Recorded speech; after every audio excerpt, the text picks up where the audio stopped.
கரூரில் கடந்த ஆண்டு செப்டம்பர் 27ஆம் தேதி விஜய் பிரச்சாரத்தின் போது ஏற்பட்ட நெரிசலில் 41 பேர் பலியான வழக்கை உச்சநீதிமன்ற உத்தரவுப்படி சிபிஐ விசாரித்து வந்த நிலையில் விசாரணைக்கு ஆஜராக தவேக தலைவர் விஜய் டெல்லி வந்துள்ளார். இதுகுறித்த கூடுதல் விவரங்களை எமது செய்தியாளர் சரவணன் வழங்க கேட்கலாம். வணக்கம் சரவணன், விவரங்கள் என்ன?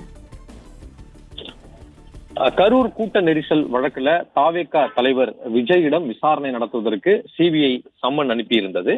அதன் அடிப்படையில இன்று விஜய் தனி விமானத்துல டெல்லி சென்றிருந்திருக்கிறார். டெல்லி அங்கிருந்து விமான நிலையத்திலிருந்து ஒரு 14 கிலோமீட்டர் தொலைவு, அந்த 16 கிலோமீட்டர் தொலைவு அந்த சிபிஐ அலுவலகம் லோதி எஸ்டேட் சாலையில அந்த சிபிஐ அலுவலகம் இருக்கிறது.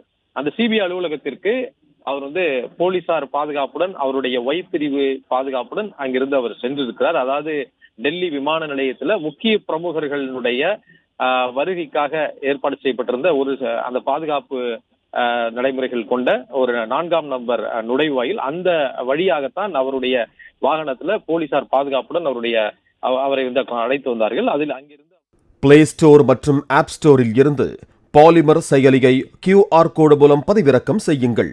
செய்திகளை உடனுக்குடன் பெறுங்கள்.